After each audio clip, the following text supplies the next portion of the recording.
Salut, c'est Jessica de Yoga pour la fibromyalgie et je suis avec vous en ce beau samedi. En fait, pas si beau ici, il pleut. Pour vous parler, vous annoncer la thématique du mois et pour vous donner quelques petits trucs pour au niveau de la gestion de la douleur chronique. Donc, la thématique ce mois-ci, ça va être la gestion de la douleur chronique. Et bon, depuis septembre que je fais des Facebook Live avec vous, que je vous donne des petits trucs à chaque semaine, à chaque 2 semaines, dépendamment de mon horaire. Et je donne toujours des méthodes, des exercices de respiration qui vont aider au niveau des douleurs, mais on n'a jamais abordé concrètement qu'est-ce que la gestion des douleurs chroniques, puis comment on peut gérer ces douleurs, puis c'est quoi gérer ces douleurs, c'est quoi tout le processus et pourquoi ça fonctionne, les exercices que je vous donne, c'est quoi la théorie derrière ces exercices-là. Donc, ce mois-ci, c'est ça qu'on va aborder beaucoup. Un peu plus de blabla, de discussion, mais je trouve que dans mon cas, puis je me rends compte souvent chez les gens, quand on comprend rationnellement qu'est-ce qui se passe, c'est plus facile après ça d'avoir foi en les exercices, puis de les appliquer, puis de trouver la motivation pour pouvoir les faire. Donc, au début, dans le fond, juste vous dire, qu'est-ce que je veux dire, la méditation, donc c'est ça. Donc, ce mois-ci, si vous êtes dans l'espace membre, ces 3 nouvelles méditations qui sont présentes. Donc, on va faire un scan corporel.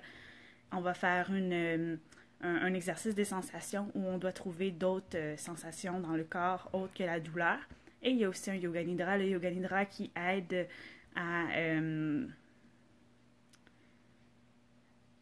donc, il y a le yoga nidra, pardon, qui aide à calmer le système. Donc, le yoga nidra, c'est le yoga du sommeil et ça va aider à calmer le système nerveux. Ça va aider aussi à calmer le corps, donc calmer les sensations, puis être capable de développer notre concentration pour pouvoir avoir le choix quand on a mal de la ressentir ou pas. Donc, c'est ça le but de notre Facebook Live. Aujourd'hui, on va parler qu'est-ce qu'on fait quand on a mal partout. Donc, je crois beaucoup en la méditation, la méditation des sensations. Si vous êtes dans mes cours en personne ou si vous êtes sur le web, vous suivez mes cours, vous savez que je mets beaucoup d'emphase sur ressentir qu'est-ce qu'on ressent objectivement. Donc, vous m'entendez souvent parler que la douleur ou la perception de la douleur, c'est un jugement. Parce qu'à la base, n'importe quelle sensation peut être perçue comme agréable ou désagréable.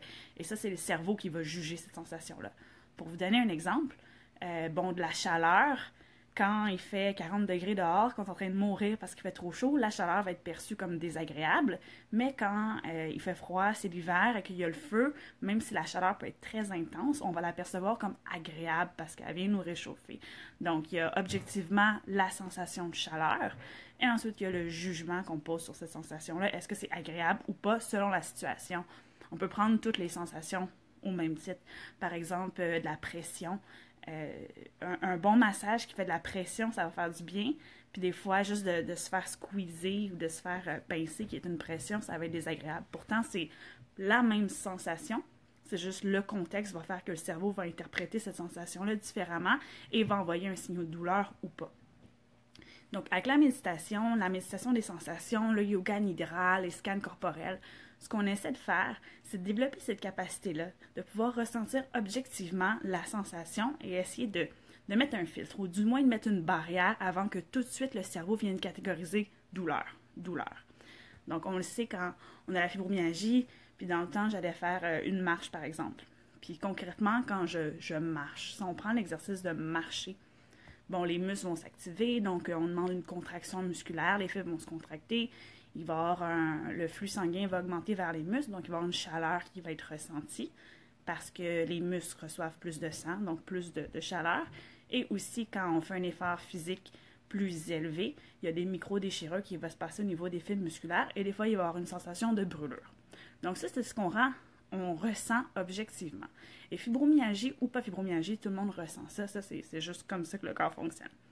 Alors, qu'est-ce qui fait que quelqu'un de normal, donc qui n'a pas de douleur chronique, va marcher dehors, va faire un exercice plus difficile? Disons que n'importe qui commence, salut Françoise, n'importe qui commence à faire un plan d'entraînement, il va ressentir la brûlure. Bon, c'est désagréable, ça peut pincer, ça peut tirer, mais il va être quand même capable de passer par-dessus.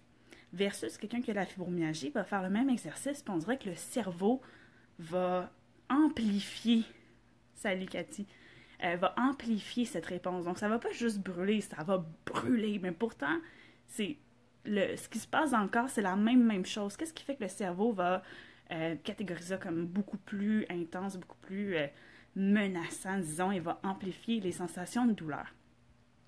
Donc ça, on a le contrôle sur ça. De plus en plus d'études qui se font au niveau... les neurologues étudient beaucoup la neuroscience et tout ça. C'est vraiment intéressant ce qu'ils trouvent. On n'embarquera pas nécessairement là-dedans, mais bref. Ils étudient beaucoup le bouddhisme, la méditation, puis comment on a le pouvoir de changer le cerveau. Et c'est ça qu'on fait avec le yoga nidra, avec la méditation des sensations.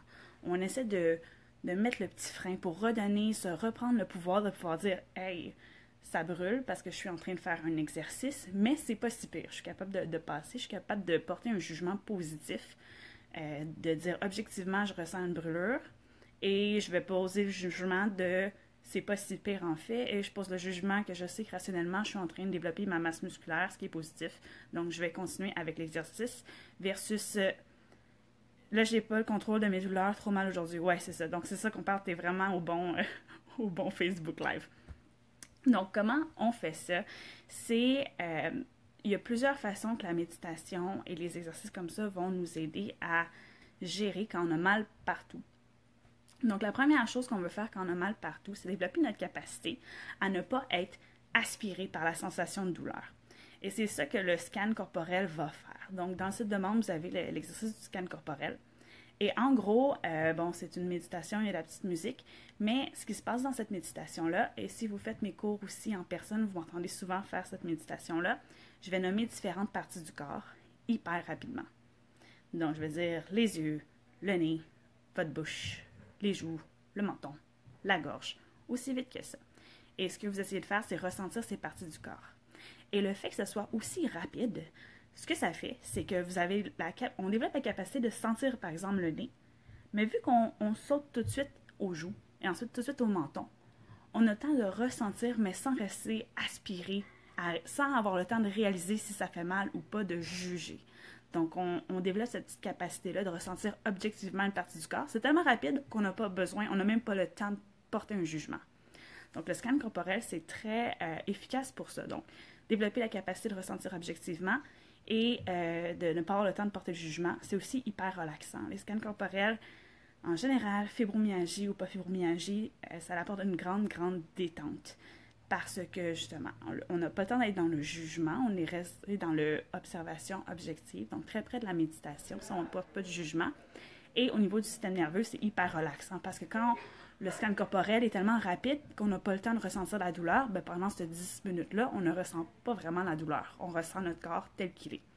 Et comme toujours, c'est pas miracle. Donc les premières fois, ça se peut qu'on ressente quand même la douleur, ça se peut qu'on ressente de la frustration, ce qui est vraiment normal. Je vous le dis, c'est vraiment relaxant. Et là, quelqu'un va le faire, va dire c'est pas relaxant, ça marche pas, mais il faut se laisser la chance. Mais plus on pratique les scans corporels, plus justement, on va développer la capacité de ressentir le corps sans se laisser absorbé par la douleur et être capable ensuite de, si on est absorbé dans la douleur, de sauter de partie du corps en partie du corps. Donc, on a le contrôle de où on déplace notre attention. C'est pour ça que les méditations, concentration, c'est aussi efficace. Ensuite, ce qui est vraiment efficace aussi pour aider à gérer... qu'est-ce qui se passe? OK, parfait. Ce qui est aussi vraiment efficace, pourquoi la méditation, c'est vraiment efficace, c'est que ça développe notre capacité. Oui, c'est la même chose que la lecture du corps en sophrologie. Si c'est rapide et on ressent les yeux, c'est vraiment la rapidité.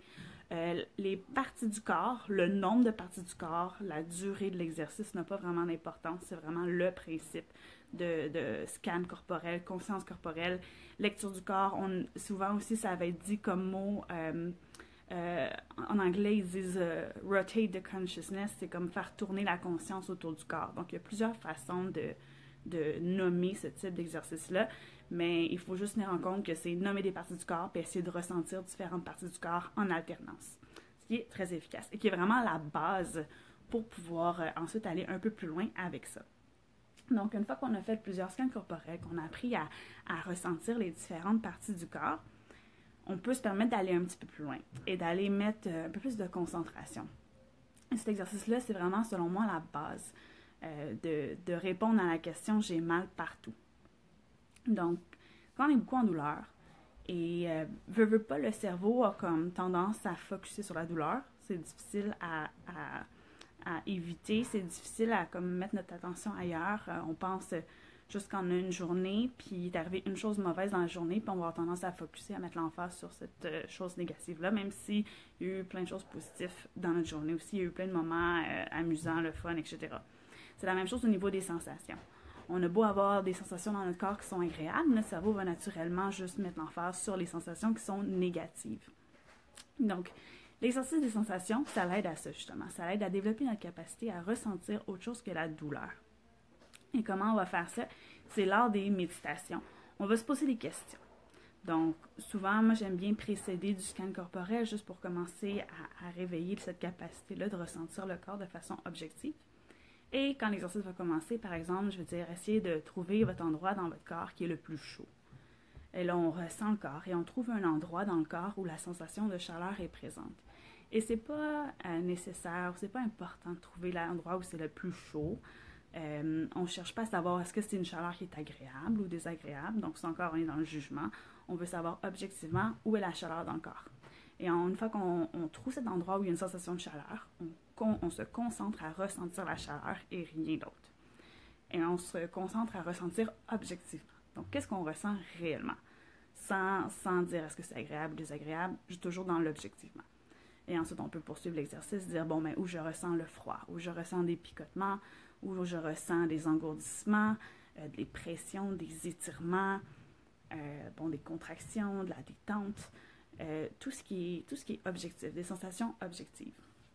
On peut ressentir aussi, est-ce que c'est des contacts humides, des contacts secs, est-ce que je sens que c'est collé, qu'il y a des parties du corps qui sont collées, dures, stables, immobiles, mobiles, des pulsations. Donc, toutes sortes de sensations qui sont dans le corps tout le temps et qu'on n'a juste pas développé la capacité à ressentir parce que la douleur prend toute la place. Donc, ça, c'est vraiment un exercice qui aide à ne pas focuser sur la douleur. Parce que quand on cherche la chaleur, on développe la capacité de se concentrer sur autre chose que la douleur et d'avoir le contrôle sur où on met notre attention, où on met notre concentration. Cet exercice-là est génial aussi parce que ça développe la capacité à ressentir autre chose que la douleur. Donc, quand on développe la capacité à ressentir tout notre corps comme tel qu'il est, avec toutes les sensations qu'il compose, ça permet d'avoir une expérience de la douleur qui est moindre. Parce que quand on va ressentir son corps, on ne va pas ressentir la douleur. On va ressentir la douleur s'il y a une douleur à quelque part dans le corps, mais on va aussi ressentir de la chaleur, du froid, des tensions. Tension, je ne le dis pas dans un sens négatif, je le sens dans le sens des muscles contractés. Pour vous donner un exemple, en ce moment, je tiens mon téléphone, il y a une tension, ma main est immobile le plus possible parce que j'essaie de limiter le fait que le téléphone va shaker et mon muscle est contracté depuis comme 5 minutes. Donc, il y a une tension musculaire, mais ce n'est pas désagréable, c'est juste je sens une contraction. Avant, avec la fibromyalgie, quand j'avais plus mal, j'aurais senti que mon poignet me ferait très mal. Parce que mon cerveau aurait fait « Oh mon Dieu, il y a une chaleur graduelle qui s'installe, ça doit être néfaste », puis il y aurait une sensation de douleur. Avec l'exercice que je vous décris, j'ai juste fait « OK, là, c'est une tension, je sens une contraction, je sens une chaleur qui augmente graduellement, mais ça fait pas mal. Objectivement, ça fait pas mal. Je tiens un téléphone, puis même si mon bras commence à être de plus en plus fatigué, c'est pas de la douleur, c'est juste de la fatigue. Donc, une autre sensation qui est possible de ressentir. Donc, ça, c'est vraiment le truc pour apprendre à ressentir autre chose que la douleur, pour enlever cette idée-là qu'on se fait de j'ai mal partout.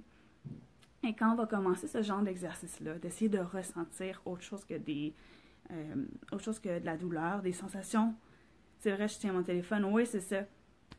Donc, de vraiment ressentir autre chose que la douleur. Et au début, c'est difficile, c'est sûr, parce que il y a plusieurs choses qui nous mettent des bâtons dans les roues. Donc, comme je vous disais, la douleur, ça a tendance à captiver toute notre attention. Deuxièmement, de ressentir autre chose que de la douleur, ça demande de la concentration, ça demande de développer une capacité qu'on ne développe pas de façon innée. Donc, tu sais, avant le yoga ou avant la méditation, c'est très rare que quelqu'un vous a déjà demandé de ressentir l'arrière de votre genou ou vos petits orteils. Souvent, notre expérience du corps, juste à travers la société ou comment on vit en général, on va ressentir le corps que lorsqu'il y a de la douleur. Et on n'a jamais appris à ressentir notre corps juste tel qu'il est, sans que la douleur soit la motivation pour ressentir le corps. Fait que ça aussi, ça nous met des bâtons dans les roues. Fait qu'il faut se laisser une petite chance, se pratiquer.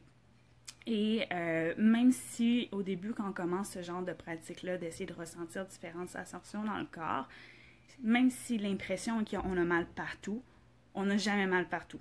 Ça, c'est sûr qu'il y a toujours un endroit où on n'a pas de douleur.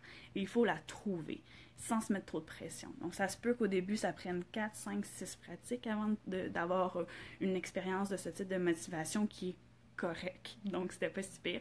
Mais c'est vraiment un travail à long terme et plus vous le faites, plus ça vaut la peine. Ça fait vraiment toute la différence de pouvoir ressentir le corps tel qu'il est, d'être capable de ressentir autre chose que la douleur. C'est vraiment dans les premiers pas. Je pense que c'est selon moi ce qui a fait que j'ai vraiment moins mal aujourd'hui. En fait, j'ai plus mal de fibromyalgie. On ne sait pas si ça va revenir, on ne le sait pas.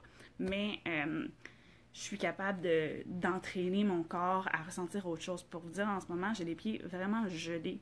Puis je me suis mis des bas et mes pieds sont vraiment gelés puis ils commencent à picoter parce qu'ils sont un petit peu engourdis dans la posture que je suis. Puis je le sais qu'avant, cette sensation-là aurait été interprétée comme la douleur. Mon cerveau aurait fait « Ah, t'as mal aux pieds, t'as mal aux pieds, t'as mal aux pieds ». Puis avec cette méditation-là, ben là maintenant je sens, okay, ben je sens qu'il y a un engourdissement, mon pied droit, parce que j'ai ma cuisse gauche sur mon pied droit qui le squeeze et qui bloque la circulation sanguine. Je sens que c'est froid, je sens qu'il y a des fourmillements et un peu de picotement. Mais ça fait pas mal. C'est les sensations qui sont là très objectivement. Après ça, est-ce que j'aime les engourdissements ou pas? C'est un jugement, mais quand on apprend objectivement à ressentir, ben c'est ça, il n'y a plus de douleur. Il n'y a plus de douleur comme telle quelle parce qu'on a appris à juste dire ben c'était juste une sensation. Donc c'est ça. Aussi, une des problématiques que vous allez retrouver, c'est quand vous allez faire l'exercice et que vous allez avoir mal partout, ce qui peut aider, c'est de dire, bon ben, est-ce que, même si je ressens la douleur, est-ce qu'il y a quand même autre chose? Est-ce que c'est juste une douleur? Quel type de douleur? Donc, si on ressent juste la douleur, ben, de dire, OK, ben, ma douleur, c'est une douleur qui brûle, ou ma douleur, c'est une douleur d'engourdissement, ou ma douleur, c'est une douleur de picotement. Déjà là, on commence à développer cette capacité-là. À pas juste dire ça fait mal, mais d'être capable de dire objectivement, je suis capable de ressentir qu'est-ce que je ressens en fait. Donc, si on n'est pas capable d'enlever le jugement, au moins on va être capable de commencer à travailler, développer cette capacité de ressentir différentes sensations. Merci Françoise. Oui, je trouvais que c'était important de faire une analyse un petit peu plus poussée de pourquoi ça fonctionne le yoga. Tu sais, dans le fond, les postures de yoga, puis dans mes groupes de fibromyalgie, ils sont quand même rendus avancés. Là, le mercredi passé, je leur ai fait faire des postures très difficiles, que je fais à mes groupes avancés. Là, ça va rien vous dire de toute façon, là, mais bref, ça demandait énormément d'abdominaux, d'équilibre. C'est quasiment une demi-split, là, le grand écart. Ça demandait beaucoup de force. Et tout le monde a réussi, bien entendu. Et est-ce que vous réalisez à quel point c'est difficile ce qu'on fait? Mais vous êtes capable. Parce qu'avec ce groupe-là, ça fait longtemps que je leur apprends justement à réaliser, OK, ben, ils n'ont pas le droit de me dire, premièrement, ça fait mal. Mais faut qu'ils se disent, OK, ben je sens que c'est la chaleur, je sens qu'il y a un engourdissement, je sens qu'il y a un pincement. De rester avec la sensation, de respirer, de ne pas se laisser aller dans oh mon Dieu, c'est vraiment difficile, mais juste de dire ah ben c'est difficile, puis voyons ce que je peux le tenir. Puis tout le monde a tenu des postures vraiment difficiles pendant 2-3 minutes. C'était un cours très difficile. Moi aussi j'avais chaud juste à le démontrer. Mais tout le monde a été capable parce que justement il y a eu ce travail-là de commencer à ressentir autre chose, de faire des scans corporels, de faire confiance, puis d'essayer, puis au pire on aura mal, mais c'est pas grave, on a tout le temps mal de toute façon. Mais oui, c'est ça. Et toutes ces postures-là difficiles, toutes les postures de yoga, le but, là, c'est de faire ressentir des sensations autres que la douleur. C'est de provoquer des sensations parce que le yoga, à la base, c'est l'union du corps et de l'esprit. Donc, que l'esprit soit capable de ressentir le corps. Et c'est pour ça qu'on fait plein de postures. On fait plein de postures parce que si on reste pogné sur notre divan, c'est difficile de ressentir. Par contre, quand on fait bouger le corps, on fait des étirements, on fait de la musculation, on fait plein de postures étranges de contorsion, ben, il y a plein de sensations qui apparaissent et c'est comme un terrain de jeu, ça nous donne des bons outils, ça nous donne un peu plus de facilité à ressentir le corps objectivement, les différents types de sensations quand on vient les provoquer avec cette posture-là. Donc ça, c'est le but 1 des postures. Un autre but des postures, ben, c'est de rendre le corps fort, flexible, souple. Le corps endurant, le corps avec plein d'équilibre pour justement aussi quand on est fort puis on est flexible, ben les trucs du quotidien, ben ça ne nous demande pas beaucoup d'efforts, ça ne crée pas un stress, donc il va y avoir moins de douleur au quotidien, on va être plus apte à tout faire. Donc c'est ça, c'est vraiment mes petits trucs quand vous avez mal partout, pourquoi on a mal partout, puis comment entraîner notre cerveau à ressentir autre chose que la douleur. Donc, si vous allez dans l'espace membre, vous allez voir, il y a plein de méditations en fait là, que j'ai rajoutées qui sont vraiment super bonnes. On va en faire aussi dans les Facebook Live dans les prochaines semaines pour notre mois de la gestion de la douleur. Et je vais vous donner des exemples de qu'est-ce qu'on peut faire justement pour entraîner notre cerveau à ne plus être capable de ressentir autre chose que la douleur. C'est vraiment la clé. Être capable de ressentir, de mettre d'avoir une vision objective de ce qu'on ressent, puis pas juste catégoriser « Ah, c'est de la douleur », puis je me fie à cette première catégorisation-là. Donc, est-ce que vous avez des questions? C'est vraiment un gros topic, un gros sujet qu'on parle de ressentir autre chose que la douleur, puis comment on peut entraîner notre cerveau à ressentir autre chose que la douleur. Mais c'est vraiment important, puis c'est ça que je fais avec la yoga pour la fibromyalgie, en fait, depuis des années, c'est de montrer à notre cerveau qu'il est capable de ressentir autre chose, que le corps n'est pas que douleur. Et c'est vraiment la clé pour avoir moins mal. Autant à moyen terme, je dirais pas à court terme, parce que si à court terme, le scan corporel, par exemple, aide à relâcher, à court terme, l'exercice des sensations, au début, on va juste ressentir de la douleur, puis c'est normal. Mais à moyen, à long terme, c'est ça qui est efficace. De vraiment prendre le temps de dire à chaque jour, je vais me pratiquer, puis je vais essayer, est-ce que je suis capable de ressentir autre chose que la douleur? Est-ce que je suis capable de ressentir, comme je vous dis, des picotements, de la chaleur, du froid? Si vous allez sur Google et que vous tapez dans les moteurs de recherche liste des sensations corporelles, vous allez en trouver là, des centaines et des centaines et des centaines. Ça peut être un super exercice de prendre ces listes-là. Moi, c'est ce que j'ai fait. J'ai pris les listes, puis je regardais les sensations. Est-ce que je suis capable de ressentir ça dans mon corps? Donc, je disais, mettons, je sais pas moi, pression. Où est-ce que je ressens une pression dans mon corps? Le fourmillement, où je ressens un fourmillement dans mon corps, engourdissement et tous ces mots-là. Là, après ça, il y en a plein de mots différents avec certaines subtilités. Donc, il y a plein de subtilités, mais c'est des sensations qu'on a la capacité, tout le monde, de ressentir. C'est des sensations universelles. Il faut juste développer cette capacité de ressentir ça. Donc, Cathy demande, mais quand les contractures arrivent, comment faire? Pourtant, je fais beaucoup d'étirements. Ouais, donc les contractions musculaires, puis les tensions quand on est très crispé, il y a plusieurs choses qui peuvent les créer. Premièrement, quand un muscle... Parfait. Donc, quand un muscle est tendu puis fait mal, des fois, on a un réflexe de l'étirer. Et ça se peut que le muscle soit tendu et crispé parce qu'il est très fort et il a besoin de souplesse.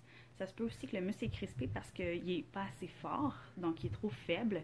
Et c'est comme s'il s'accroche à la vie, il essaie vraiment de retenir, de stabiliser et il devient fatigué. Donc, si vous étirez beaucoup un muscle et qu'il est toujours tendu et crispé, ça veut dire que ce muscle-là ne veut pas être relâché parce qu'il stabilise. Il essaie de stabiliser, de créer de la stabilité. Donc, dans ce temps-là, ce qui va être plus efficace, c'est de renforcer, de faire des exercices de musculation, de stabilisation, peut aider à relâcher la tension permanente. Donc, les étirements, c'est bon, mais il faut aussi avoir de la force, de l'endurance. Les deux... Si on est trop flexible, ça n'aide pas non plus. Il faut avoir de la force, il faut être capable de se retenir. Même qu'être trop flexible, ça crée des problèmes. Si vous étiez dans l'espace membre, le mois passé, on a parlé beaucoup de comment éliminer les maux de dos en stabilisant le dos. Donc, de ne pas juste aller dans l'étirement, mais de vraiment renforcer pour pouvoir tout maintenir le bassin. C'est des structures complexes. D'être capable de tout retenir ensemble. Comme ça, les muscles peuvent avoir un break. Si les muscles sont toujours en train d'essayer de retenir ensemble parce que tout est mou, tout est lousse, ben là, c'est sûr qu'ils deviennent fatigués puis ils vont avoir des grosses tensions. Donc, je ne sais pas sont où vos contractions, vos tensions musculaires, mais si les étirements ne fonctionnent pas, que vous vous étirez depuis un bout, essayez d'aller dans l'autre optique. Est-ce que je peux renforcer? Est-ce que je peux stabiliser? Est-ce que ce muscle-là est tendu parce qu'il est en train de faire le travail d'un autre muscle? et que l'autre muscle n'est pas assez fort ou flexible pour faire sa job, donc il y en a un autre qui doit travailler 2 fois. Donc le corps est vraiment complexe. Puis là, c'est sûr qu'avec, je peux vous donner des petites pistes comme ça, mais le mieux, c'est, ben, si vous êtes dans la région de Montréal, on peut faire des cours privés, mais si vous êtes ailleurs en France ou en Belgique ou ailleurs dans le monde, d'aller trouver un bon physiothérapeute ou un bon kinésiologue qui va pouvoir regarder votre situation, regarder vos muscles, puis vous donner des exercices de renforcement adaptés pour vous aider justement à éliminer ces tensions-là, à donner un repos à ces muscles-là qui semblent beaucoup travailler pour essayer de stabiliser, mais qui devraient avoir besoin d'aide des autres muscles du reste de la structure pour se tenir. Donc, Françoise demande, j'ai entendu parler de la respiration du feu pour évacuer le stress. Ouais, la respiration du feu, si c'est ça que je pense que tu penses, c'est la Kapalabhati, qui va être aussi appelée la respiration du soufflet. Moi, personnellement, je ne la pratique pas. C'est une pratique qui est souvent utilisée pour les gens qui sont en préménopause, donc pour aider à, comment je pourrais dire ça, à rééquilibrer les hormones. C'est une respiration aussi qui va donner beaucoup, beaucoup d'énergie, qui va beaucoup exciter le système nerveux. Et si ça peut être bien pour les gens qui sont plus en dépression, là, où il n'y a comme pas d'énergie, c'est d'avoir un peu d'énergie. Avec la fibromyalgie, ça serait pas à prime abord ce que j'inviterais quelqu'un à faire. Ce serait pas mon premier réflexe de dire fais la respiration, fais le Kapalabhati, ça va t'aider. Par contre, on est tous différents, puis pour certaines personnes, oui, ça peut être ce qu'ils ont besoin dans leur cas, comment leur système est. Fait que, ouais, c'est ça. Moi, pour mon approche pour la respiration, là, c'est de vraiment s'assurer qu'on respire, qu'on ne retient pas notre souffle. C'est vraiment important de ne jamais retenir la respiration. Pour moi, ce qui est vraiment important, c'est d'inspirer, d'expirer par le nez, juste parce que ça réduit un peu le début d'air. Donc, on va... donc, excusez-moi, Facebook m'envoie tellement de notifications, là, puis ça me déconcentre. Donc, c'est ça, d'inspirer, d'expirer par le nez, ça réduit le débit d'air, ça limite les chances d'hyperventiler. Et c'est beaucoup plus doux. La respiration par la bouche est associée plus au stress, là, pas au stress négativement, au stress genre courir un marathon ou des choses comme ça. Être essoufflé. Moi, quand on respire par le nez, c'est plus efficace pour calmer le système nerveux. Et je mets beaucoup l'emphase aussi de respirer dans l'abdomen, dans le plancher pelvien. Donc, de s'assurer que c'est pas juste la cage thoracique qui bouge, mais que vraiment tout le tronc prend de l'expansion et bouge au rythme de la respiration, beaucoup de fluidité. Et pour moi, c'est ça qui est, selon moi, le plus simple, le plus efficace pour pouvoir avoir une respiration qui va aider à calmer le système nerveux. Donc, tout simple. Plus c'est simple, plus c'est facile en général. Plus c'est simple, moins ça va être stressant. Donc, respirer par le nez, s'assurer que toutes les parties du corps bougent. Donc, on n'est pas en train de retenir la cage thoracique ou l'abdomen. Et c'est ça, respirer par le nez, pas trop se soucier. Puis c'est ça. Mais oui, la respiration de feu peut aider dans certains cas, mais c'est pas à prime abord, comme je dis, quelque chose que je donnerais parce que c'est très... ça l'excite. Donc, à moins que vous soyez dans un moment pas d'énergie. Oui, le kiné dit que ça joue beaucoup la respiration. Ouais, la respiration, c'est vraiment essentiel pour... moi, je parle vite, par exemple. Ça, c'est... je viens excitée, je viens passionnée, puis c'est sûr que je vais parler vite. Fait que même si j'essaie de parler moins vite, ça va pas vraiment fonctionner. J'ai un rythme naturel de blablabla. Donc, j'essaie un petit peu plus articulé. Mais ouais, ce qu'on parle en ce moment, ça me passionne énormément. Et quand je suis passionnée, je deviens très excitée et je parle super vite. Donc, ça, c'est vraiment... je vais essayer de faire un effort, mais d'après moi, ça va durer 20 secondes et je vais repartir avec mon débit très rapide. Donc oui, la respiration, c'est super efficace pour tellement de raisons. Premièrement, la respiration, c'est ça qui nous donne de l'énergie. Si on arrête de respirer, on meurt. Donc, dès que la respiration, on joue avec ou elle n'est pas efficace, ça vient vraiment stresser le système nerveux parce que lui, dans sa priorité numéro 1, il veut qu'on continue de respirer.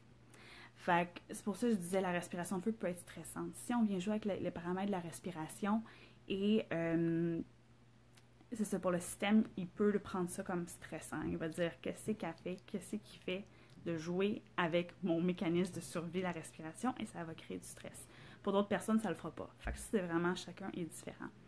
Quand on respire par le nez, quand on respire par la cage thoracique, que l'abdomen se gonfle et qu'on respire jusque dans le plancher pelvien, ça fait plusieurs bienfaits. tant au niveau du système nerveux, ça l'aide à relaxer, à calmer le système, que ça l'aide aussi au niveau des organes. Donc, quand on a une respiration profonde, que dans le plancher pelvien, les organes de digestion, les organes reproducteurs, etc., reçoivent un massage parce que le diaphragme vient les écraser, les bouger à chaque respiration. Donc, c'est essentiel pour régler des problèmes comme la constipation, la diarrhée, bien digérer, etc. Donc, tous les organes reçoivent un massage qu'ils doivent recevoir à chacune des respirations. Ça fait partie de notre processus pour que nos organes fonctionnent bien. Et dernière chose, quand le plancher pelvien se contracte et se relâche à chacune des respirations, c'est un mouvement normal. Et quand on est stressé ou qu'on doit courir ou se battre ou qu'il y a un moment vraiment intense, le plancher pelvien, lui, ce qu'il fait, il se contracte au maximum et ça nous donne beaucoup de puissance pour faire pour se sauver ou se battre ou peu importe ce qu'on doit faire. Mais, donc c'est ça, quand on est vraiment stressé, puis surtout avec la fibromyalgie, c'est comme si le plancher pelvien devient tendu chronique. Et même si on est relax, le cerveau, lui, lit dans notre corps, ah, le plancher pelvien est tendu, donc il doit avoir un problème, et là, il va redéclencher une réponse de stress. Fait que ça devient comme un loop, un feedback, je sais pas c'est quoi le mot en français, mais c'est ça, c'est un dit à l'autre, qui dit à l'autre, qui dit à l'autre, puis un cercle vicieux sans fin de stress. Donc, de respirer le plus naturellement possible, sans trop se casser la tête. Donc, c'est simple, respirez par le nez, retenez pas votre souffle, contractez pas l'abdomen pour essayer d'avoir le ventre plat. Donc, on fait juste respirer, puis en général, on est en business. Donc, Pauline demande, depuis que je suis tombée de 15 pieds de haut et que je me suis cassé une cheville, ma fibromyalgie est 10 fois pire que faire. Bon, très simplement, c'est sûr que de faire une chute, casser la cheville ou pas casser la cheville, sauter de 15 pieds, ça peut faire vraiment peur. Pour le système, c'est vraiment... Bon, si vous avez un vertige en plus, c'est pire, là, mais de tomber d'aussi haut, ça crée un choc. Là. Fait que tout le système est rentré en mode de courir, se défendre. Donc, ce qu'on parlait il y a littéralement 15 secondes, de courir, se défendre, blablabla. Fait que là, c'est sûr qu'il peut y avoir eu des tensions chroniques. Le corps s'est crispé pour se protéger. Puis, vu que la fibromyalgie est vraiment affectée par le stress, bien, ça, c'est un gros stress. De tomber, d'avoir eu peur comme ça, le cerveau, puis la fibromyalgie, en fait, comme...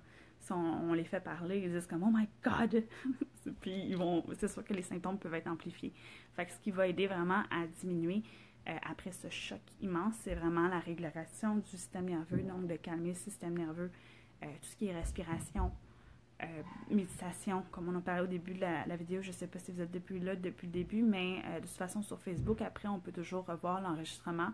Puis sur le www.yogafibromyalgie.com. J'ai Laurence qui travaille avec moi, qui prend toujours les Facebook Live, puis qui écrit un bel article qui résume ce qu'on dit dans la vidéo, parce que souvent les vidéos sont très longues.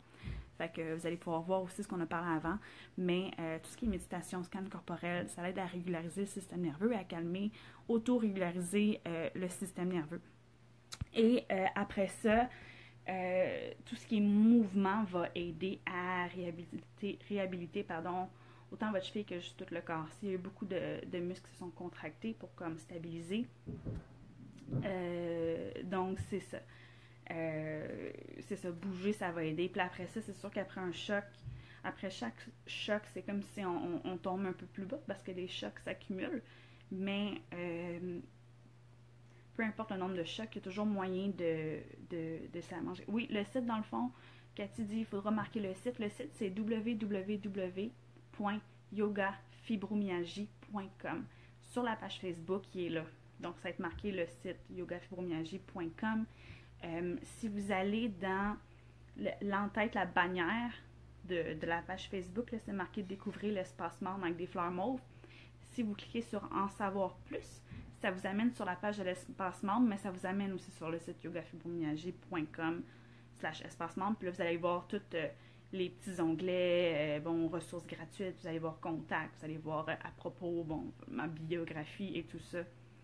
Yoga fibromyalgie, ouais, pas comme ça. Je suis pas capable de l'écrire. Ah, je peux l'écrire. Attendez, je peux vous l'écrire. Je savais pas que je pouvais le faire maintenant que je vous parle. Yoga fibromyalgie.com. Ah, j'ai réussi. Donc, vous allez le voir. Là. Puis moi, vu que ma petite photo, vous allez voir, il y a un petit bonhomme rouge, là. Fait que vous allez pouvoir le voir. Mais, oh non, les commentaires reviennent. Ok, parfait. Donc, c'est ça, vous allez pouvoir voir, il est tout le temps là, puis on met tous les blogs, il y a des vidéos de yoga gratuits, il y a, qu'est-ce qu'il y a d'autre sur le site? Ben, vous avez les produits payants, là. Vous avez les vidéos Soulagement Express, vous avez la description de l'espace membre, qui est l'espace membre, dans le fond, c'est mon gros projet, là, où à chaque mois, on suit la thématique. Dans les Facebook Live, c'est la même thématique que dans l'espace membre. Et dans l'espace membre, je mets tout le temps des vidéos. Fait que là, ce mois-ci, c'est des méditations. Je me suis acheté un super micro. Je sais pas si vous avez vu sur Facebook ou sur Instagram. Le son est vraiment malade. Je pensais pas que le son allait être aussi bon. Je suis hyper contente. Et donc, c'est ça. J'ai fait des méditations, donc ce qu'on parle de gestion de la douleur chronique. Les méditations aident à gérer la douleur chronique. Le mois d'avant, c'était les maux de dos. Fait qu'il y avait plein de vidéos pour aider à renforcer le dos, à relâcher le dos. Le mois d'avant, c'était l'anxiété, si je me souviens bien. On a fait plein de vidéos pour aider à calmer l'anxiété. Donc, c'est ça dans l'espace membre. Tout le temps des thématiques, puis plein de vidéos. Il y a des conférences aussi, et il y a des guides, et il y a un forum. Donc c'est ça l'espace membre. Et il y a toujours sur Facebook, bien entendu, les Facebook Live où je vous parle en direct. C'est super cool. En plus, vous êtes rendus vraiment beaucoup qui me regardent. Fait que c'est le fun. On a vraiment des discussions, puis je peux interagir. Je commence à vous connaître, je veux pas. J'ai l'impression que je vous connais, certaines d'entre vous, parce que vous m'écrivez tout le temps. Donc, c'est vraiment ce qui se passe avec Yoga pour la fibromyalgie. Et c'est ça. Fait que mon sel va bientôt lâcher.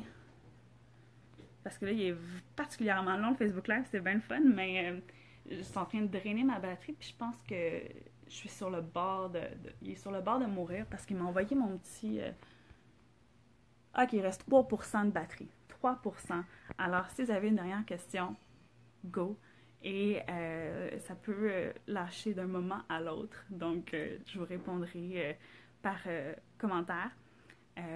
Comme toujours, merci de m'avoir écouté. J'espère que ça vous a donné un peu plus d'explications de comment gérer, comment voir qu'il y a une issue. Parce que quand on a mal partout, on a l'impression que c'est une fatalité, mais ce n'est pas nécessairement. Il y a plein de façons de reprendre la capacité de reprendre le contrôle sur notre cerveau, puis de lui apprendre que non, t'as pas mal partout, puis t'es capable de ressentir beaucoup plus de choses que de la douleur. Et donc, c'est ça. C'était la thématique. Ça va être la thématique du mois. C'était la thématique de cette capsule. Et vous pouvez, comme toujours, si vous avez des questions qui n'ont pas été répondues, vous pouvez m'écrire en commentaire. Si vous avez des questions plus personnelles, n'hésitez pas à m'écrire sur inbox ou au info@yogafibromialgie.com. Vous avez les infos sur le site de toute façon si vous voulez m'écrire par courriel. Et comme toujours, moi, je prends le temps de vous lire après et de vous répondre. Donc, je vous remercie de m'avoir écouté. On se dit à la semaine prochaine pour un autre Facebook Live. Bye bye.